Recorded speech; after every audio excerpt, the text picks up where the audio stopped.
नमस्कार दोस्तों, आपका स्वागत है अपनी YouTube चैनल PFP में। आज हम IEX के बारे में बात करने वाले हैं, जिसने पिछले 2 सालों में मल्टी बैगर रिटर्न्स बना कर दिए हैं और रिसेंटली स्टॉक हमें 30% नीचे आता हुआ नजर आया है। तो क्या निवेश करना चाहिए, नहीं करना चाहिए? जो बुल रन चल रहा है वो कंटिन्यू रहेगा या फिर पार्टी ओवर हो चुकी है, इसे समझने की कोशिश करेंगे। तो सबसे पहले Q3 नंबर्स पर नजर डाल देते हैं। कॉन्सोलिडेटेड फाइनेंशियल नंबर्स कैसे आए हैं ये एक बार देख लेते हैं। ऑपरेटिंग इनकम में YoY बेसिस पे 38% की ग्रोथ देखने को मिली है, जो कि अच्छी ग्रोथ है। एक्सपेंडिचर के बारे में बात करें 20% की ग्रोथ हुई है। तो टोटल इनकम की ग्रोथ के मुकाबले एक्सपेंडिचर की ग्रोथ कम हुई है, ये एक अच्छी बात है। एबिटा के बारे में बात करें 42% की ग्रोथ है। एबिटा मार्जिन्स के बारे में बात करें तो 242 बेसिस पॉइंट्स की ग्रोथ दिखाई पड़ती है। 81.65% का मार्जिन था पिछले साल इसी क्वार्टर में, जो कि अच्छा मार्जिन है। वहां पर आपको और इंप्रूवमेंट देखने को मिला, ये 84% से ज़्यादा हो चुका है। तो मार्जिन्स भी आपको बेटर होते हुए नजर आए हैं। नेट प्रॉफिट के बारे में बात करें 38% का ग्रोथ हमें नेट प्रॉफिट में दिखाई पड़ता है। 80 करोड़ का प्रॉफिट कंपनी ने फिलहाल रिपोर्ट किया है। तो फाइनेंशियल्स तो काफ़ी अच्छे नजर आते हैं, ग्रोथ भी काफ़ी अच्छी देखने को मिली है। कंपनी के बिजनेस फंडामेंटल्स के बारे में बात करें तो हायर इलेक्ट्रिसिटी डिमांड और रिसेंटली लॉन्च गए प्रोडक्ट्स और सेगमेंट्स ये कंपनी के मेन ग्रोथ एक्सेलरेटर्स हैं और एक्सपेक्टेड है कि यहां से आपको और ग्रोथ बढ़ती हुई नजर आएगी। तो IEX में आपको जो प्रॉफिट्स हैं वो भी आपको बढ़ते हुए नजर आ सकते हैं। कंपनी को अच्छा बेनिफिट मिला है स्ट्रॉन्ग इलेक्ट्रिसिटी डिमांड से। ट्रेडिंग वॉल्यूम में 37% का जंप देखने को मिला है और REC बिजनेस का रिजम्पशन हुआ है। जो रिन्यूएबल एनर्जी सर्टिफिकेट है वो बिजनेस भी फिर से शुरू कर दिया है, तो इससे भी वॉल्यूम में काफ़ी अच्छी ग्रोथ देखने को मिली। और इनका जो गैस ट्रेडिंग प्लेटफॉर्म है इंडियन गैस एक्सचेंज, यहाँ पर भी प्रॉफिटेबिलिटी अच्छी दिखाई पड़ती है। हाई ऑपरेटिंग लेवरेज दिखाई पड़ता है। वॉल्यूम्स भी यहाँ पर हमें बढ़ते हुए नजर आते हैं। तो ये सारे प्लेटफॉर्म्स भी इनके अच्छे परफॉर्म कर रहे हैं। और कंपनी ने जो लॉन्गर ड्यूरेशन कॉन्ट्रैक्ट्स इंट्रोड्यूस किए हैं उनका जो शिफ्ट है शॉर्ट टर्म मार्केट्स की तरफ दिखाई पड़ता है। इलेक्ट्रिसिटी डेरिवेटिव्स भी इन्होंने लॉन्च कर दिए हैं, तो इससे भी आपको हायर ग्रोथ की तरफ कंपनी बढ़ती हुई नजर आती है। कंट्रीब्यूशन इनका जो गैस एक्सचेंज है वो भी काफ़ी ज़्यादा कॉन्सोलिडेट लेवल पे हेल्प करता हुआ नजर आता है। तो स्टॉक में फिलहाल पिछले 2 साल में बहुत बड़ा जंप देखने को मिला। 50 रुपीज़ से जंप होकर ये 318 तक जाता हुआ नजर आया, क्योंकि क्वालिटी बिजनेस है, रोबस्ट बैलेंस शीट है, लीडरशिप भी आपको ग्रोइंग मार्केट में दिखाई पड़ती है और वैल्यूएशंस यहाँ पर पहले बहुत ही ज़्यादा अट्रैक्टिव थे, लेकिन फिलहाल यहाँ पर वैल्यूएशन अपने हिस्टोरिकल एवरेज से कहीं ज़्यादा ऊपर चले गए हैं। फिलहाल जो स्टॉक में गिरावट हुई है 318 से लेकर 230 के प्राइस पर, ये गिरावट 30% के आसपास की गिरावट है, लेकिन अब भी ज़्यादा गिरावट नहीं है। क्योंकि अगर हम फाइनेंशियल ईयर 23 का भी एस्टिमेट निकालते हैं, अर्निंग्स का एस्टिमेट, तो उस हिसाब से भी फिलहाल ये stock 62 times price to earning ratio पर ट्रेड करता हुआ नजर आता है। तो इससे प्रीमियम वैल्यूएशन से नियर टर्म में इसका जो अपसाइड पोटेंशियल है थोड़ा सा लिमिटेड हो जाता है। वैल्यूएशन के बारे में बात करें, EPS आप देख पाएंगे, अर्निंग पर शेयर्स FY21 में 2.3 का था, तो इसका PE रेशियो 104 का था।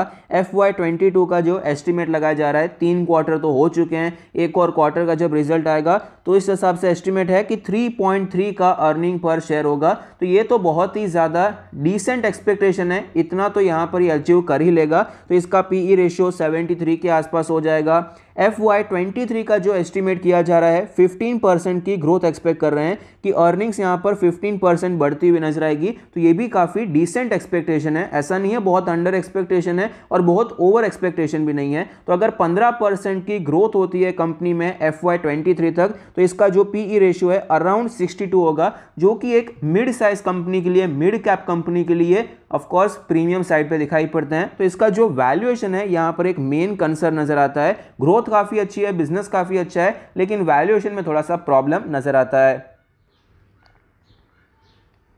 कंपनी के शेयर होल्डिंग पैटर्न के बारे में बात कर लेते हैं। टोटल प्रमोटर होल्डिंग बिल्कुल नहीं है। Mutual fund 12.36%, other DIIs 5.3%, FIIs 31% से ज़्यादा का है। रिटेल कैटेगरी में 51.33% का स्टेक है। म्यूचुअल फंड ने, अदर डोमेस्टिक इंस्टीट्यूशन ने और FIIs ने, तीनों ने अपना स्टेक रेड्यूस किया है और रिटेल कैटेगरी में स्टेक हमें बढ़ता हुआ नजर आता है। लेकिन रिटेल कैटेगरी में 51% का आपको जो दिखाई पड़ता है, प्योर रिटेल इन्वेस्टर्स के बारे में बात करें तो वो सिर्फ 30% है। अब ये प्योर रिटेल इन्वेस्टर क्या है? रिटेल इन्वेस्टर का मतलब है जिसका कैपिटल 2 लाख से कम है। तो 2 लाख से कम का निवेश करने वाले जितने लोग हैं वो 30% कंपनी को होल्ड करते हैं। और ये जो अदर कैटेगरी में है इसमें बहुत से बड़े निवेशक भी हैं। इसका मैंने BSE पर चेक किया था तो दालमिया भारत ने, दालमिया पावर ने अप्रॉक्सीमेटली टोटल उन्होंने 8% का स्टेक यहाँ पर लिया है। तो ऑफकोर्स उन्हें तो हम यहाँ पर वीक हैंड्स नहीं कह सकते, जो वीक हैंड्स है 30% के हमें यहाँ पर दिखाई पड़ते हैं।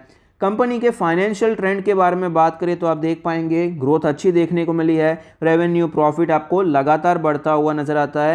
एनालिस्ट रेटिंग्स के बारे में बात करें, 13 एनालिस्ट ने स्टॉक को कवर किया है, जिसमें से 38% का मानना है कि स्टॉक में खरीदारी करनी चाहिए। हायर साइड पे 300 रुपए का लेवल बताया जा रहा है, जो कि 29% ऊपर है। तो अप्रॉक्सीमेटली ये मान के चल सकते हैं कि जहां पर इसका फिलहाल का ऑल टाइम हाई है वहां तक का टारगेट एनालिस्ट दे रहे हैं। मीडियन साइड पे 223 का टारगेट है, जो कि करंट मार्केट प्राइस के आसपास है। लोअर साइड पे 120 रुपए का टारगेट है, जो कि 48% नीचे नजर आता है। तो कुछ एनालिस्ट ऐसे भी हैं जो कि बहुत ही ज्यादा यहां पर बियरिश नजर आते हैं।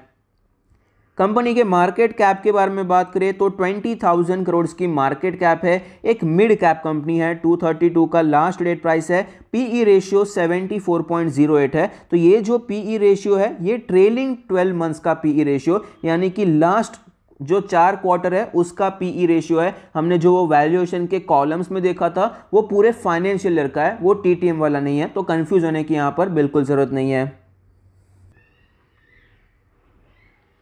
स्टॉक के चार्ट पर हमें क्लियरली पता चलता है कि अक्टूबर के महीने में स्टॉक में बहुत ही भयंकर तेजी चल रही थी। 200 रुपए के लेवल से 300 प्लस लेवल तक जाता हुआ नजर आया, वो भी सिर्फ 15-20 दिनों में बहुत फैंटास्टिक ट्रेंड्स बना कर दिए। लेकिन वहां से स्टॉक में गिरावट देखने को मिली। 225 पे आया, थोड़ा ऊपर गया, 275 तक गया, फिर से गिरावट हुई, फिर से सेम लेवल के आसपास सेम जोन पर सपोर्ट लिया, तेजी आई और 300 के लेवल पर रेजिस्टेंस लेने के बाद गिरावट आ गई। फिर से ऊपर जाने की कोशिश की, फिर से नीचे आ रहा है और फिर भी यहाँ पर हमें वीकनेस ही नजर आती है। फिलहाल ये स्टॉक अपने 20, 50 और 100 डेज के मूविंग एवरेज के नीचे ट्रेड कर रहा है। 20 डेज के मूविंग एवरेज ने 50 डेज के मूविंग एवरेज को क्रॉस ओवर कर दिया है, जो कि पहली बार आपको होता हुआ नजर आता है। मार्च क्रैश के बाद जब से स्टॉक रिकवर हो रहा है तब से आपको ये क्रॉसओवर देखने को नहीं मिला है। तो वीकनेस आपको पिछले 2 साल में रिलेटिव टर्म में थोड़ी सी बढ़ती हुई नजर आई है।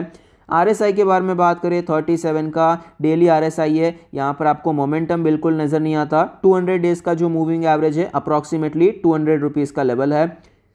वीकली चार्ट के बारे में बात करें तो वीकली चार्ट पर हमें नजर आता है 20 वीक्स के मूविंग एवरेज को ये तोड़ने की कोशिश कर रहा है। पहले कई बार स्टॉक यहाँ पर आया लेकिन टच भी नहीं करता था और वहीं से स्टॉक भागता हुआ नजर आता था। हालांकि यहाँ पर फिलहाल स्टॉक में थोड़ी सी वीकनेस देखने को मिलती है।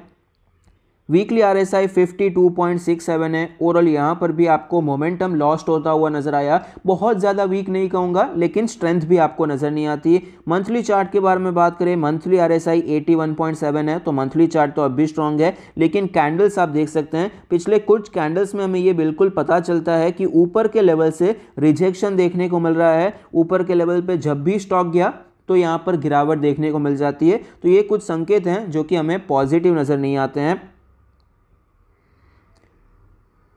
दिसंबर में हमने स्टॉक पर एक वीडियो बनाया था जहां पर डिस्कस किया था कि स्टॉक में गिरावट हो सकती है। यहां पर मैंने ट्रेंड लाइन आपके साथ शेयर की थी, जो कि यहां पर हमें ये स्टॉक यहां पर तोड़ता हुआ नजर आया था। 50 डेज के मूविंग एवरेज को इसने तोड़ दिया था। तब मैंने यहां पर बताया था कि स्टॉक में थोड़ी वीकनेस हो सकती है। स्टॉक ऊपर जा रहा था, कोशिश कर रहा था, लेकिन वापस स्टॉक में गिरावट देखने को मिली। वो वीडियो में भी मैंने बताया था थोड़ा अर्ली साइन है, लेकिन यहाँ पर चांसेस यही दिखाई पड़ते हैं कि स्टॉक में गिरावट हो सकती है। और फिलहाल एक और कंफर्मेशन हमें देखने को मिला है। ये देखिए स्टॉक ऊपर गया, हाई लगाया, गिरावट हुई, लो लगाया, तेजी देखने को मिल रही, ये हाई लगाया, फिर से नीचे आ गया और इस लो को भी तोड़ दिया है। तो यहां पर अभी फिलहाल के लिए लोअर हाई और लोअर लो फॉर्मेशन भी आपको दिखाई पड़ता है प्राइस पर। तो ये सिचुएशन भी चार्ट पर फिलहाल के लिए तो अच्छी नजर नहीं आती है। तो फर्स्ट सपोर्ट के बारे में बात करें तो फर्स्ट सपोर्ट तो इसका 200 के लेवल के आसपास ही नजर आता है। अच्छी बात यह है कि इसमें कोई बड़े वॉल्यूम के साथ गिरावट नहीं हो रही है। वॉल्यूम्स में ऐसा नहीं है कि बहुत बड़े वॉल्यूम्स में यहाँ पर